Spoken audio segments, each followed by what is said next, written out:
Le vendredi 5 septembre 2014 s'est tenue au lycée Sainte-Marie de Cocody la traditionnelle réunion de rentrée scolaire avec le ministre de l'Éducation nationale et de l'enseignement technique ainsi que tous ses collaborateurs.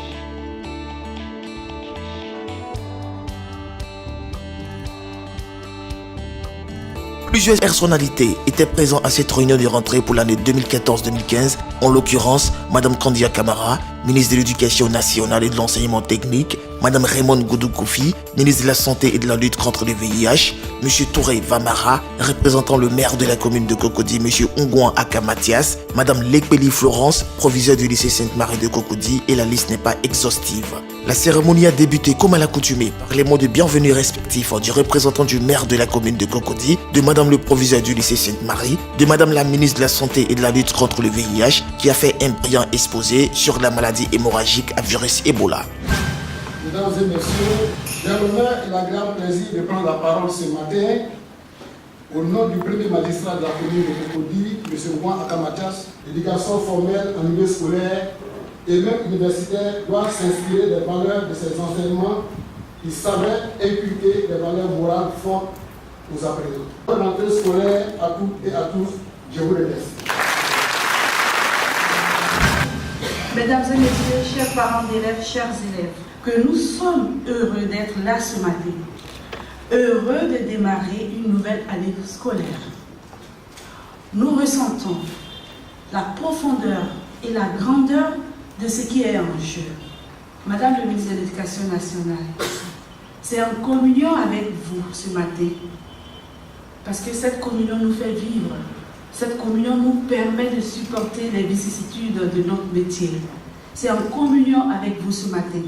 Nous sommes disposés à vous écouter, à prendre des résolutions pour une année scolaire jalonnée de réussite, de succès et de joie pour tous, et particulièrement pour nos enfants.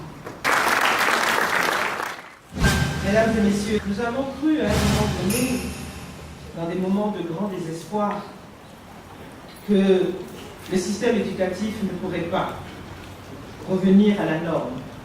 Vous l'avez fait en moins de 3 ans. Madame la ministre, et je voudrais ici vous dire que vous avez en moi un fan club. Depuis le 28 octobre pratiquement 2013, c'est à croire que nous avons anticipé, à la faveur donc de la journée mondiale du lavage des mains, à l'école EPP à Mondabi, en présence de votre représentant, M. Sarr, nous avons eu donc l'opportunité de lancer cette journée et d'apprendre aux enfants à se laver les mains.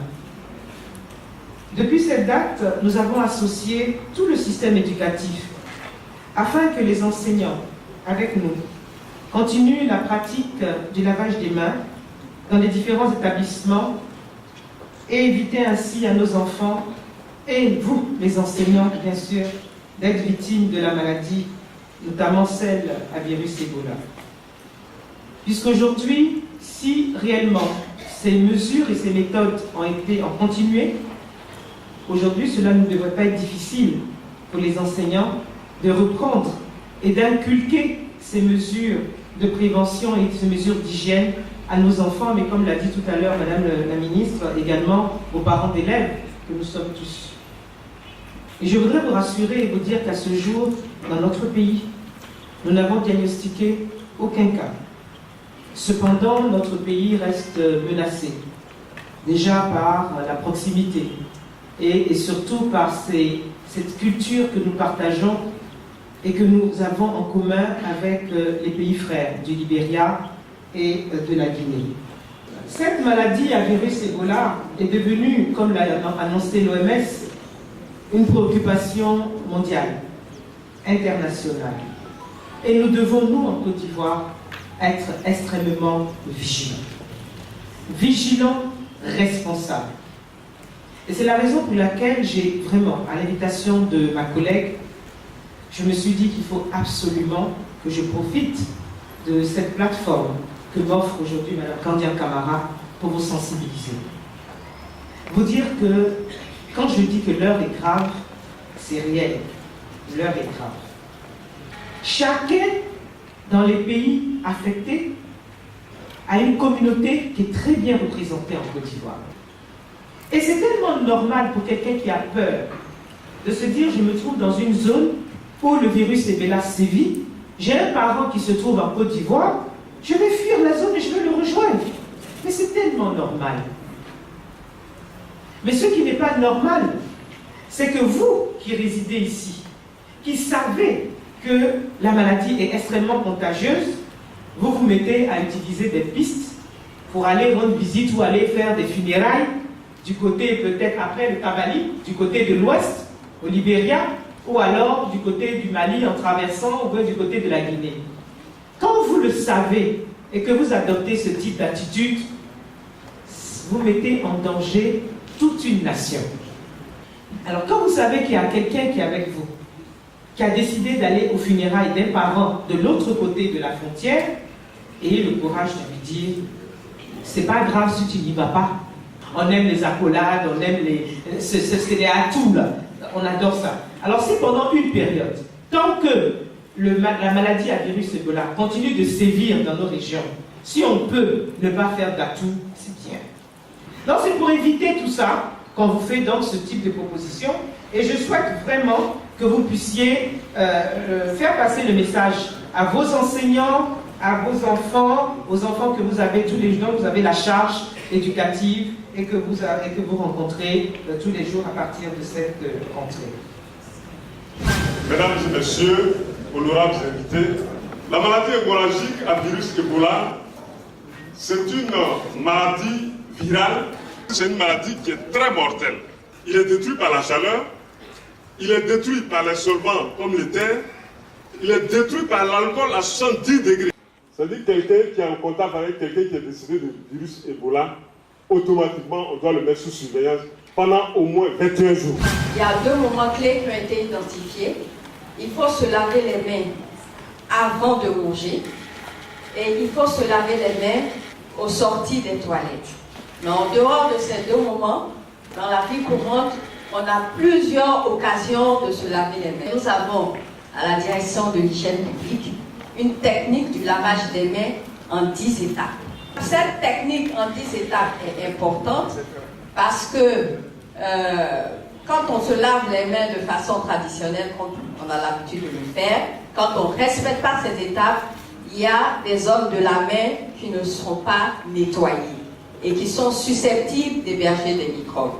Alors, la première étape, il faut se mouiller les mains. On applique le savon liquide.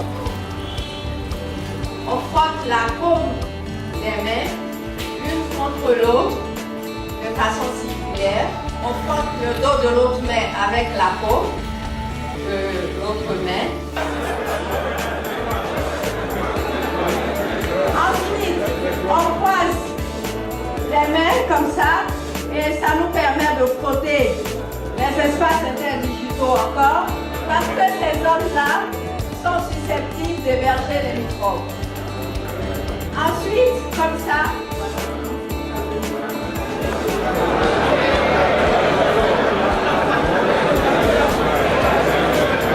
ça va?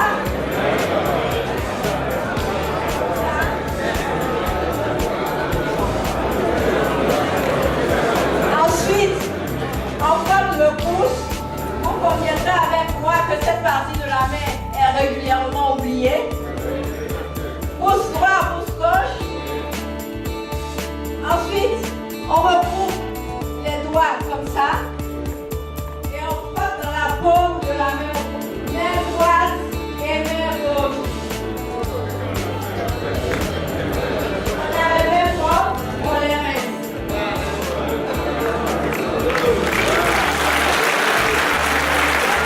On a la possibilité d'avoir un mouchoir en papier à usage unique.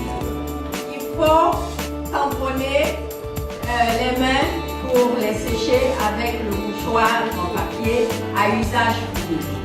Nous disons que les gels hydroalcooliques viennent en appoint au lavage des mains. Ces produits hydroalcooliques s'utilisent sur les mains propres. Donc il faut auparavant, préalablement, laver les mains à l'eau au savon, bien les sécher avant d'utiliser les produits hydroalcooliques. Nous voudrions déjà faire l'échantillonnage, vu que vous êtes sur toute l'étendue du territoire. On vous donne déjà 72 flacons de gel hydroalcoolique. Voilà. Ensuite, nous avons 100 boîtes à images, c'est vraiment pour l'enseignement. Voilà, pour que vous puissiez expliquer à vos élèves comment est-ce qu'on procède. Voilà, la ministre. Ensuite, nous avons 1000 affichettes que vous pourriez mettre donc, dans les différentes écoles. Voilà, pour instruire les enfants. Pour ce don que vous nous faites ce matin et surtout pour l'occasion que vous nous avez donnée à travers vos collaborateurs d'être instruits sur cette maladie à virus Ebola. Comme on en a parlé, Madame le ministre, vous savez très bien, c'est une grande préoccupation pour nous, compte tenu du grand nombre que nous sommes, plus de 5 millions d'élèves, plus de 120 000 agents répartis sur toute l'étendue du territoire. Nous sommes dans tous les hameaux de Côte d'Ivoire. Et donc, cette séance nous permettra vraiment de faire en sorte que nous soyons en bonne santé, aussi bien nous-mêmes, nos élèves, que les parents d'élèves, voilà, qui sont quotidiennement en contact avec leurs enfants. Donc, infiniment merci. Donc, grâce à vous, nous serons en bonne santé et d'abord, Juste après les séries d'allocutions, la parole a été donnée à l'invité d'honneur de la cérémonie, Madame Kandia Camara, ministre de l'Éducation nationale et de l'enseignement technique, qui a fait le bilan de l'année scolaire 2013-2014 avant de faire le lancement officiel de la rentrée scolaire 2014-2015 qui a pour thème « Engagement et persévérance pour la qualité et la performance de notre école ». Honorables invités, mesdames et messieurs, c'est devenu une tradition bien heureuse pour les principaux acteurs du système éducatif et des instances de la communauté éducative que de se retrouver à la faveur de la rentrée des classes pour partager les préoccupations et les espoirs que leur inspire l'avènement d'une nouvelle année scolaire avec ses défis spécifiques. Mesdames et messieurs, qu'il me soit permis à présent de faire une adresse particulière à ma collègue, ma soeur, Madame le ministre Raymond Poudou, ministre de la Santé et de la lutte contre le sida. Il me paraît opportun de rappeler que l'année scolaire 2013-2014 avait été placée sous le thème « Tous mobilisés pour une école de l'excellence ».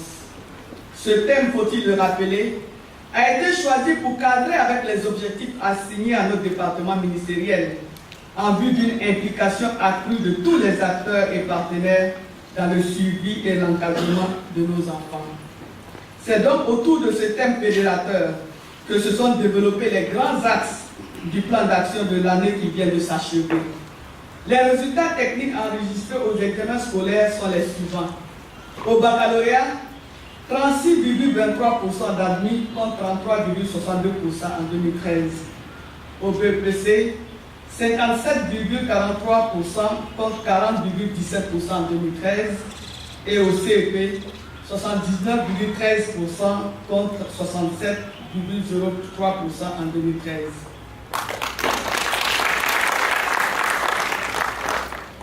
Ces résultats, en nette amélioration depuis 2011, sont à mettre au compte de la normalisation du cadre d'études et de l'environnement général de l'école ivoirienne. Je dois noter avec vous que les moyens humains, matériels et financiers engagés par le gouvernement, avec l'appui des partenaires au développement dans le secteur éducation-formation, commencent à porter leurs fruits, notamment par le relèvement du niveau des enseignements et l'amélioration du ratio d'encadrement des élèves. Au titre de la lutte contre les grossesses en milieu scolaire, j'ai personnellement donné le coup d'envoi de la campagne intitulée « Zéro grossesse à l'école » le 28 février 2014 à Bondicourt. À cette occasion, j'ai eu l'opportunité de lire une déclaration au nom du gouvernement qui affichait ainsi sa ferme volonté de combattre ce fléau. La dynamique amorcée s'est poursuivie avec la formation de 40 directeurs régionaux et 36 chefs d'antenne pédagogiques aux stratégies de lutte contre les grossesses en milieu scolaire, ainsi que la création d'un site web, la mise en service d'une ligne verte, le 107, et la diffusion d'un photoroman. Au titre de la mise en œuvre de la politique de protection sociale, 2356 agents ont été examinés dans le cadre des visites médicales systématiques annuelles des personnels organisées par la Direction de la Mutualité et des Offres sociales en milieu scolaire, DEMOS. En outre, l'Assemblée générale constitutive de la mutuelle des personnels du ministère de l'Éducation nationale et de l'enseignement technique a pu enfin se tenir, consacrant ainsi la naissance de la mutuelle tant attendue. Au titre de la promotion des pratiques de bonne gouvernance, la Direction des affaires financières a entrepris l'amélioration des procédures de programmation budgétaire et le suivi rapproché de l'emploi des dotations. Une réforme d'ensemble des procédures de la dépense publique a été entamée avec l'adoption d'un cadre de dépenses à moyen terme pour l'amélioration de la gouvernance financière du ministère. Pour donner de la vitalité à cette disposition, 57 inspections administratives ont été réalisées en vue du contrôle de la gestion des ressources dans les intendances des établissements et services. De même, les directeurs régionaux et départementaux ont bénéficié d'un renforcement de capacité pour une meilleure maîtrise du mode opératoire de l'inscription en ligne. Dans le cadre de la motivation des personnels du ministère et des partenaires, environ 300 personnes, hommes et femmes, ont été honorées à l'occasion des journées d'hommage aux femmes du ministère de l'Éducation nationale et de l'enseignement technique le 26 avril 2014 à Yamoussoukro.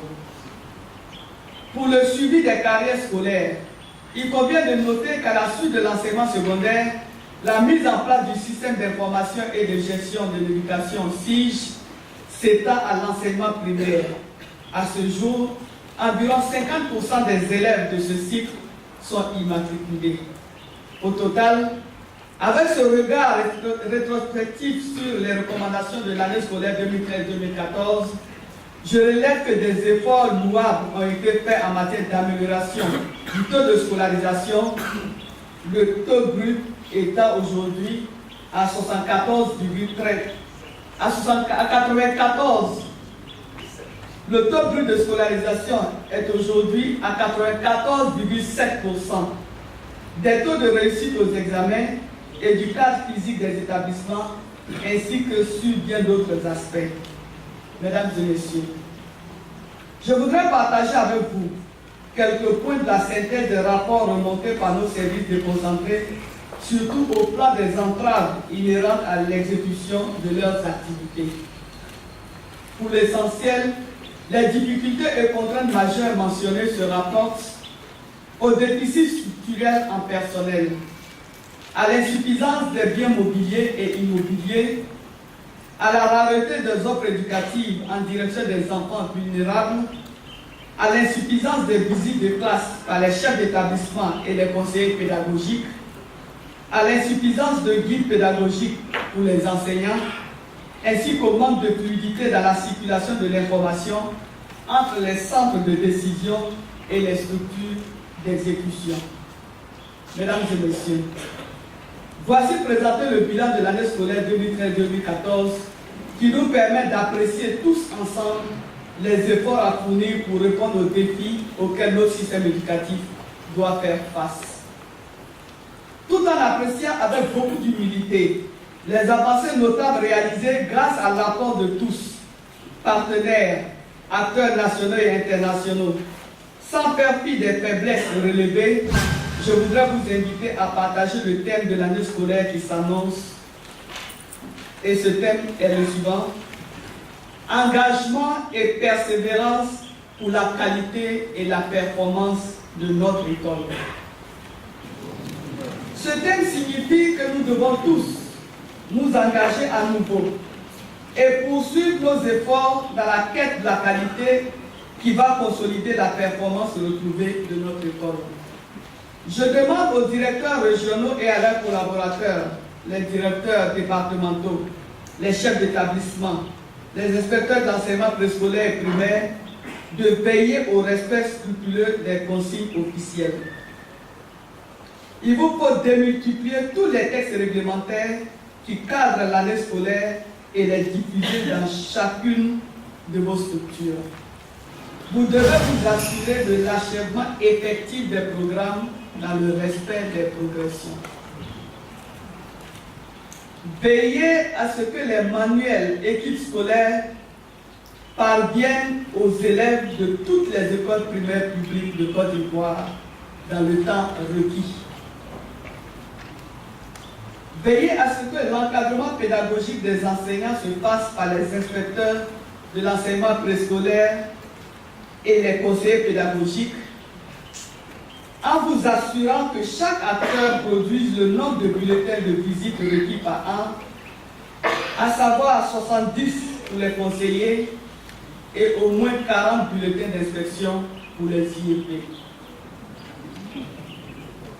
Veillez au respect strict des normes exigées en matière d'évaluation. Tous les chefs d'établissement primaire et secondaire, les gestionnaires des comités de gestion, COGES, à mettre l'accent fortement sur la construction de latrines, de points d'eau et d'aires de jeu dans nos écoles. Nous devons rendre nos écoles attrayantes à tout point de vue en assurant les conditions de rétention de nos élèves. Je voudrais rappeler à toutes et à tous que le salut aux couleurs est un impératif citoyen. La montée du drapeau doit se faire tous les lundis et sa descente tous les vendredis. La date de la rentrée scolaire est fixée au lundi 15 septembre 2014 à 7 h. Cela signifie que toutes les inscriptions doivent être achevées avant cette date pour que les cours démarrent effectivement le 15 septembre. Les frais d'inscription restent inchangés. Ils sont de 6 000 francs CFA pour l'enseignement secondaire, dont 1 000 francs pour la carte d'identité scolaire.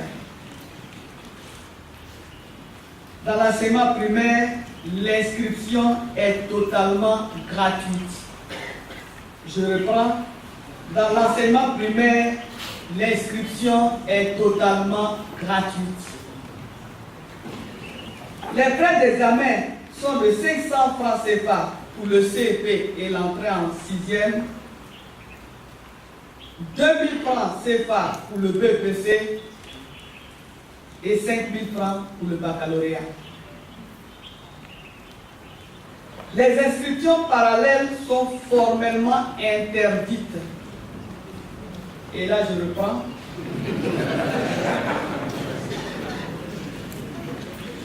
Les inscriptions parallèles sont formellement interdites. La vente des fascicules est soumise à un agrément de la commission installée à cet effet à la direction de la pédagogie et de la formation continue. Mesdames et messieurs les enseignants et personnels d'encadrement, nous devons contribuer, chacun à son niveau, à asseoir une économie du savoir en mettant l'accent sur le développement du capital humain comme ressource pour notre pays qui aspire à l'émergence. Je vous demande d'orienter nos enfants vers une totale expression de leur génie et de leur créativité. Enfin, j'en appelle au centre de la responsabilité des parents d'élèves, afin qu'ils s'impliquent davantage dans l'éducation et la formation de leurs enfants tout au long de la formation et tout au long de l'année scolaire, en se rapprochant de l'administration de l'école et en veillant à leur assurer un encadrement. Traduisons ensemble en actes concrets le thème de cette année scolaire: engagement et persévérance pour la qualité et la performance de notre école. Bonne rentrée scolaire à tous. Bonne année scolaire 2014-2015. Je vous remercie. La rentrée scolaire 2014-2015 a donc été lancée officiellement. Les cours débuteront dès le lundi 15 septembre à 7 h partout en Côte d'Ivoire. Bonne rentrée scolaire 2014-2015 à toutes et à tous.